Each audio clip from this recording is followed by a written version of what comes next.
What's up, everybody, and welcome to my second episode of my definitive tier list of all the first chapter of Disney's Lorcana. This is my Sapphire list. It should be really fun. Some of my favorite cards are in this list, and yeah, let's just jump right into it. Driver, you are clear.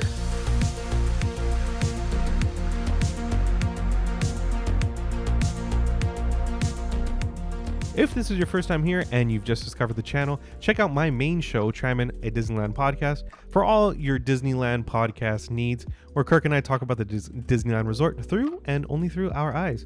Check us out on Trammin.com. By the way, just a quick recap, all of my rankings here are going to be based on the current Disneyland Magic keys, and one or a couple dead ones. The first top tier, which is no blockout dates, which is the Dream, that's my S tier. The current highest magic key, which is the Inspire, my A tier. Then Believe, Enchant, Imagine, and SoCal Scum. If you listen to Trammin, you'll know the SoCal Scum, who they are. So let's get into it. Let's start with Ariel, the Who's It Collector. She's a 4-cost, non-inkable 3/3 with 1 lore, and she has the ability to look at this stuff. Whenever you play an item, you may ready this character. So this is going to be a staple, I would imagine, in item slingers. I actually don't know the deck very well.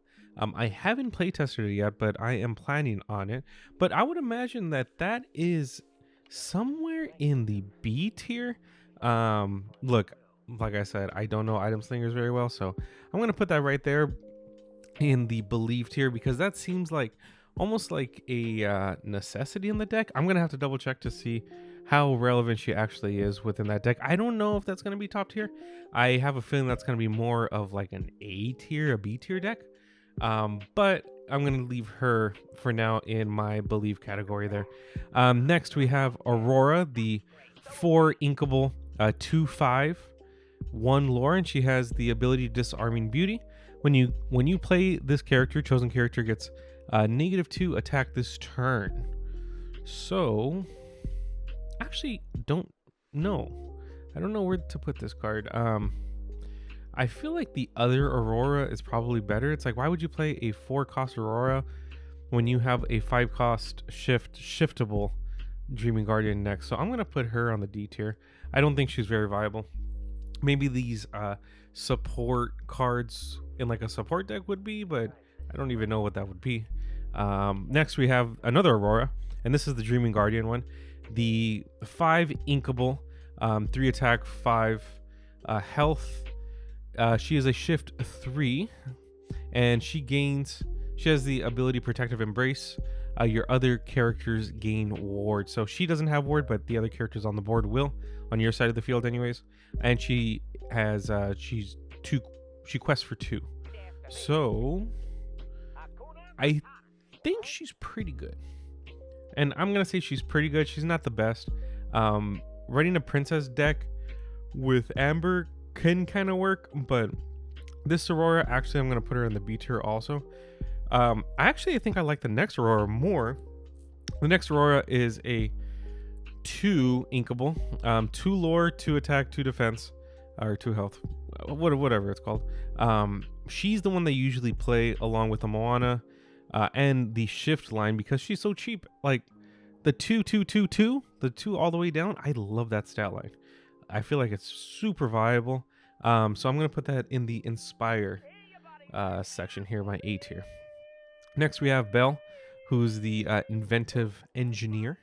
She is also one of the item slinger staples, and she's a 3 inkable 2 attack 3 health 2 lore, and she has the ability Tinker. Whenever this character quests, you pay 1 less for the next item you play this turn. This means you can just start ranking, pumping these other items out. Yeah, she's pretty good. She's pretty good in specifically that deck only. So because of that, I'm gonna put most of my item slingers, I think, in B, because I have a feeling that's where the deck is gonna end up at the end of the day. Next, arguably the best card in Lorcana right now, arguably.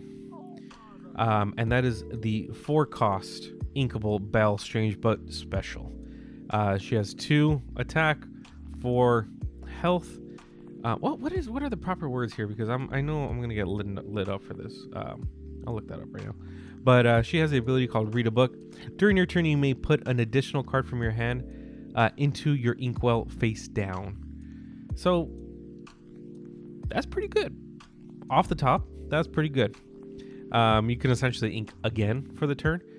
But where she really comes into play is the second part. My favorite part, which is funny that it's named that. While you have 10 or more cards in your inkwell, this character gets +4 lore. So she's questing for 5. Literally 25% of your win condition can come from one quest from this card. Getting 10 in the inkwell isn't very hard in any of these Sapphire ramp decks. So she is going to be top tier. Whether that means she is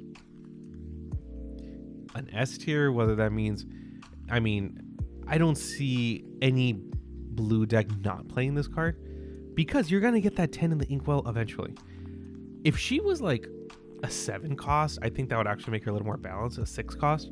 But the fact that you only need to play 4 and you can quest for the 5, she's going to be a win condition, I feel like, in a lot of games.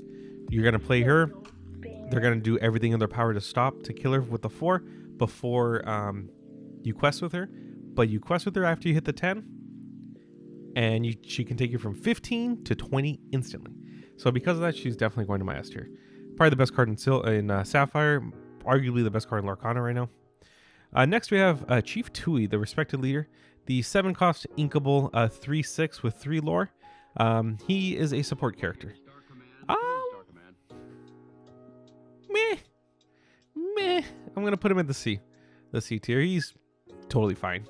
I got nothing really against him. He's just a big boy. I do like questing for 3. I think 3 is actually a little underrated in this game. Almost everyone has a lot of 2 cards, but rarely any 3s. So yeah, actually, he's all right. I don't think I'm gonna run him, but he's pretty good. Next, we have the 5 cost inkable Donald Duck starting his stuff. He's a 4/3 with 2 lore, and he has ward.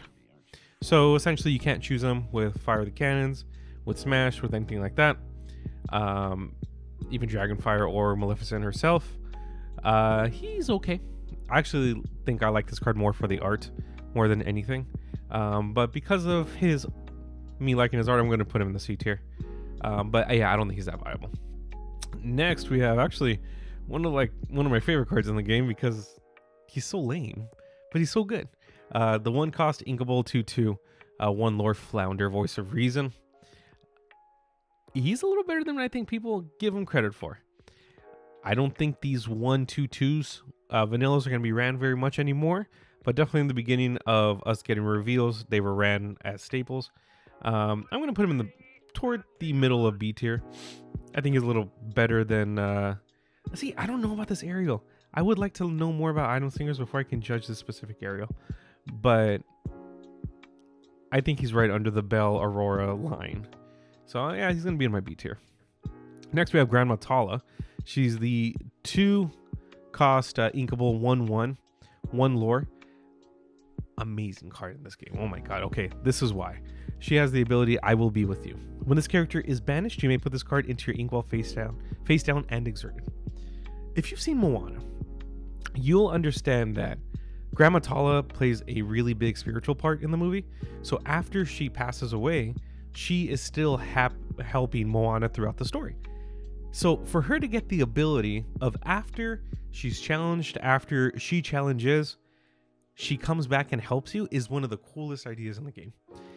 She's also great for ramp. Just in general, she's a really good card for ramp. At the 2 cost, you play her over Flounder pretty much any day.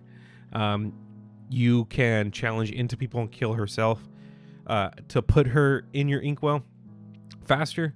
I actually like questing with her because it baits the opponent out in order to kill her, and she still does the 1 damage, and you get a lore attached with it. So she's pretty good. I'm actually gonna put her... I'd argue she's an S tier also.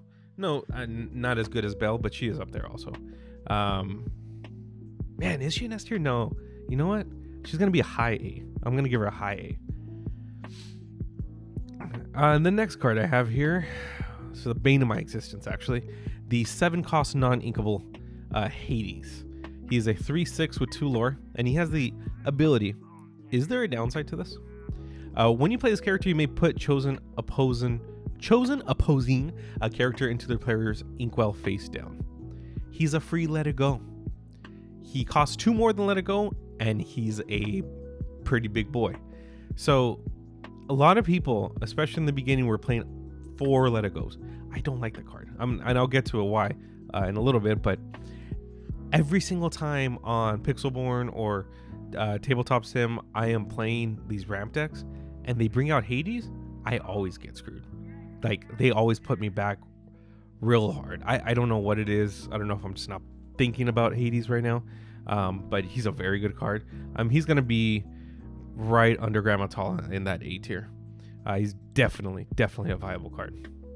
Next we have the 3 cost Inkable Jasmine, the Disguised Jasmine. She's a 3/3 with 2 lore, vanilla, but a princess. So she is a Moana target, but she is a vanilla. I don't know if I like the 3 cost. That's a little high, I would say, for princesses. I actually like the 2/2/2 line, like the Aurora I was mentioning earlier.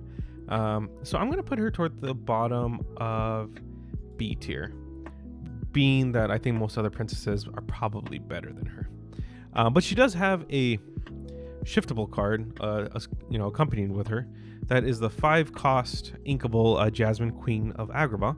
She's a 2/5. Funny that, she loses power, but gains health.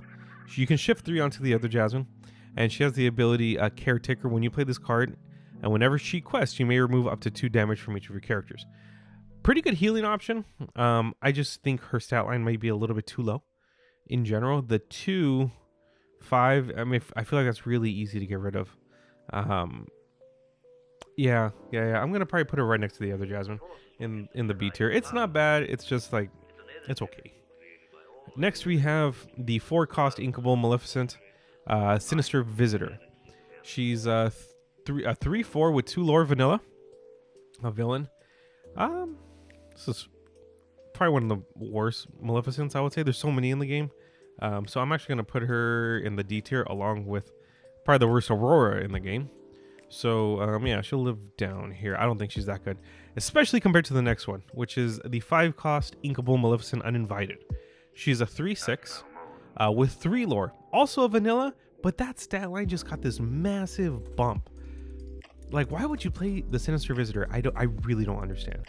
But this one has a 3/6 line. 6 is huge, with 3 lore. So you can easily quest with this card twice. Easily. So she's going to be right behind Hades up in my A tier. I really like that card. And a lot of people don't really expect her for some reason. She also does become if you're playing her in Steel, she's a target for Grab Your Sword, a Whole New World target, right? 5. She can sing Let It Go. It's a very viable card. Next, we have the bread and butter of the Item Slingers deck. That is the 6 cost Inkable Maurice, the world famous inventor. He's a 2/7 with 2 lore. He has the ability, Give It a Try. Whenever this character quests, you pay 2 less for the next item you play this turn. And this is actually, I feel like, why that deck is actually viable. It works. Whenever you play an item, you may draw a card. So you can just keep playing these items and keep drawing. I love engines like that. He is pretty beefy, but he is expensive to play. But he is pretty much the heart and soul of that deck. So I'm going to put him right next to his sister Belle. Oh, no, daughter. Sorry. In the B tier, because like I said, I feel like that's where that deck is going to end up eventually. Next, we have Merlin, the self-appointed mentor. He's a 4 cost Inkable 3/4 with 1 lore, and he has support. Whenever this character quests, you may add their attack to another character's attack this turn. Man, I feel like this is the spice card in Sapphire. Some people play him, most don't, but some people definitely play him. So because of that, I'm going to put him at the top of C. I think he's more viable than the Chief, but he's actually, I think, even less viable than Jasmine. So next we have Mufasa, the King of the Pride Lands. He is a 6 cost Inkable 4/6 with 3 lore. It's just like, I would take the Maleficent uninvited over this Mufasa pretty much any day. Give me the one less attack for the one less ink. So because of that, I'm actually going to put this Mufasa at the bottom of D tier. I don't think he's good at all. Like, not viable almost at all. I don't know if I'm going to have any F tiers. Cards in the F pile this time. Yeah, because I'm looking at the rest. I don't think there might be any F tiers. Okay, so next we have the 2-cost inkable Phil. Philocrates. TDs? I don't know how you say his full name. He's Phil. Danny DeVito. The trainer of heroes, the 3-1. I think the only 3-1 in the game so far. He has support and 1 lore. I don't think he's going to be very viable, but just like Merlin, he's going to be some spice. So I'm going to put him next to Merlin. I can definitely see him being played, but I don't see him being played very often, almost at all. Next, we have Scar, the Mastermind, the 6-cost inkable 5/4 with Insidious Plot. When you play this character, chosen opposing character gets -5 attack this turn with 2 lore. This card used to be really good. I don't see it being played as often anymore. I just feel like when you play blue, if you're not playing item slingers, you're playing ramp. You're not really playing a lot of support or a lot of like attack altering cards. That is definitely like another archetype within blue, but I don't really care for it. Like his other support brothers, I'm going to put him in the C tier, right above Phil. Next we have Tamatoa, the 8-cost inkable. So shiny Tamatoa. He's a 5/8. Man, that is a big boy. And he has the ability, What Have We Here? When you play this card and whenever he quests, you may return an item card from your discard to your hand. And this character gets +1 lore for each item you have in play. This is where item slingers actually saw some viability. I feel like he is actually just as important, if not more important, than Maurice. Yeah, he's actually, I think, more important in the deck than Maurice is. But he is a draw engine, so I'm gonna put him right on top of Maurice in the B tier, because like I reiterated, or to reiterate, that is where I believe item slingers should go. Everything that's above those 3 on my list right now are almost staples within Sapphire, except the Aurora. Maybe I should move her down. No, let's keep her there for now. Okay, next we have the daddy himself, the 7-cost 7 inkable Trident, the Sea King. He's a vanilla 5/9. Oh my god, 5/9, that is huge. 2 lore. It's gonna take a lot to take this guy down. He is a Dragonfire target because of how much health he has. I don't see him being a staple, but I do see him having some play. I don't want this to be my default thing, but I'm gonna put him right below item slingers. I think he's gonna see a little more. Well, you know what? No, I think Flounder's gonna see more play than him. So Trident's gonna go right under Flounder.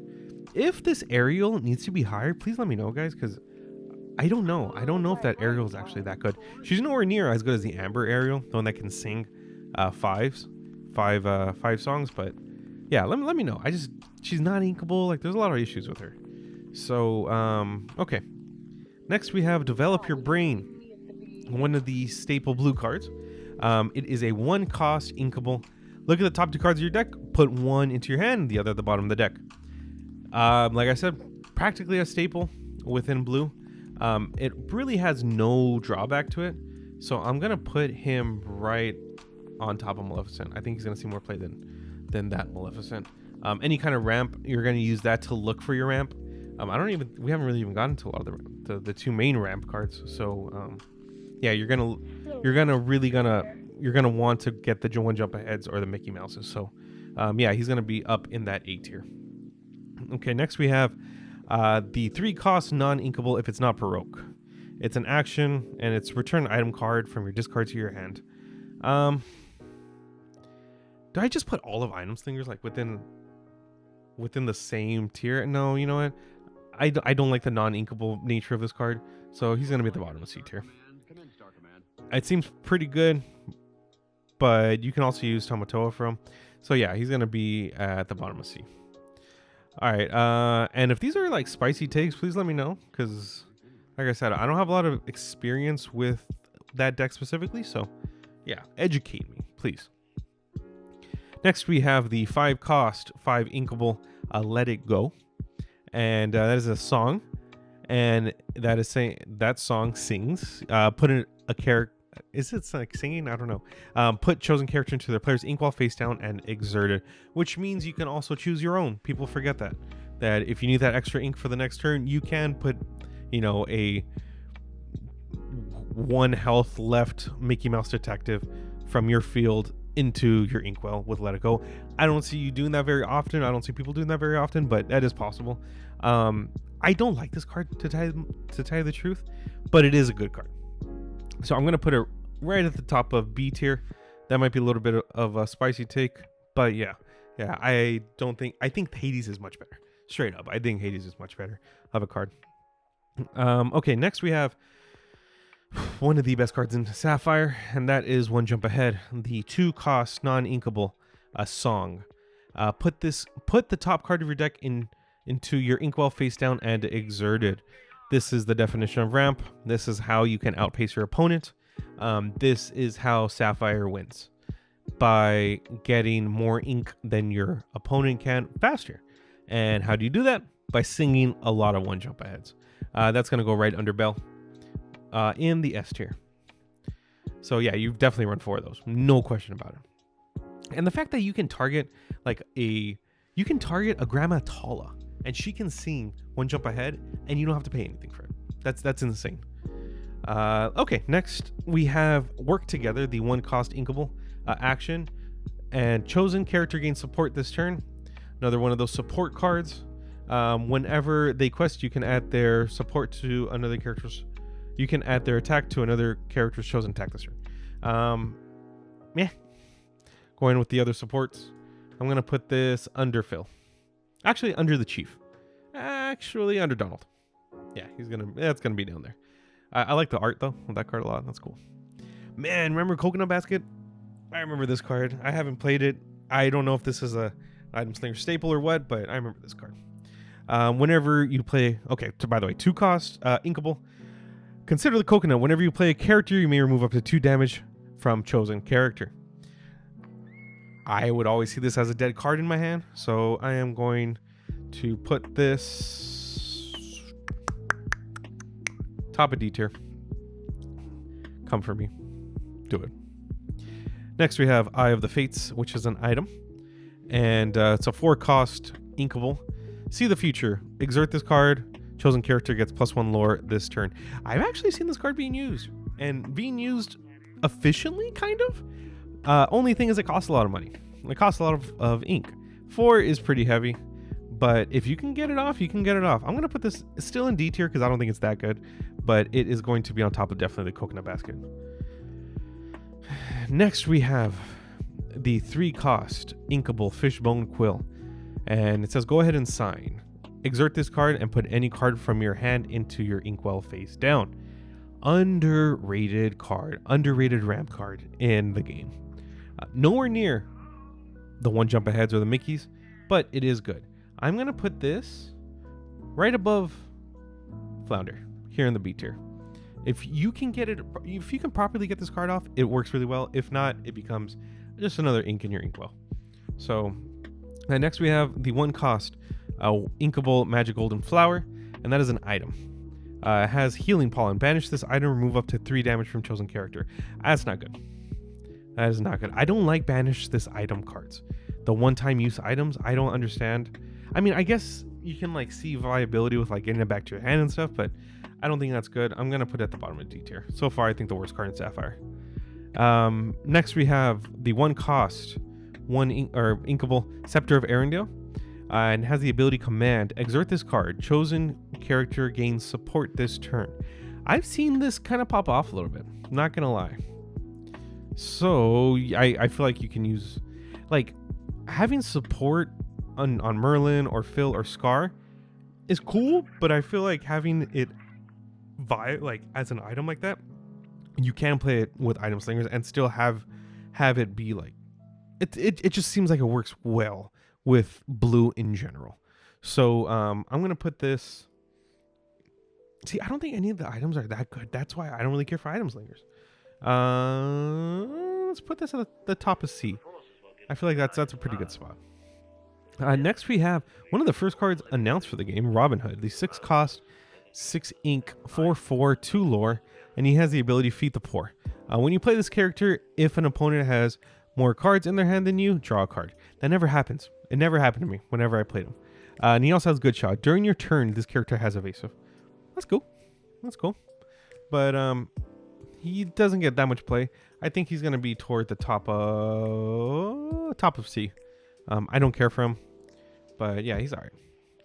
And last but certainly not least, which is why there probably is two down here. We have Mickey Mouse Detective. The 3 cost non-inkable, 1/3 with 1 lore. The ability to get a clue when you play this character, you may put the top card of your deck into your inkwell face down and exerted. He's a 1 jump ahead. Same thing. So because he's a 1 jump ahead, but he's not a song, I'm gonna put him right under 1 jump ahead. So yeah, that looks like that's my tier list for Sapphire. If you have any questions or think some of my takes are too spicy, let me know. But yeah, Belle is gonna be insane in this format, especially the beginning of the game. She's gonna be very expensive, and 1 jump ahead and Mickey Mouse are staples. So yeah, I think at the end of this, I might put Kirk gave me the idea of putting all the dreams, the S tier cards, and ranking only S tier cards at the very end. Maybe I'll do a 7th episode. We'll see. I'm only on episode 2, so kind of reaching right now. But yeah, thank you guys for watching. I'll see you guys next time. Thanks.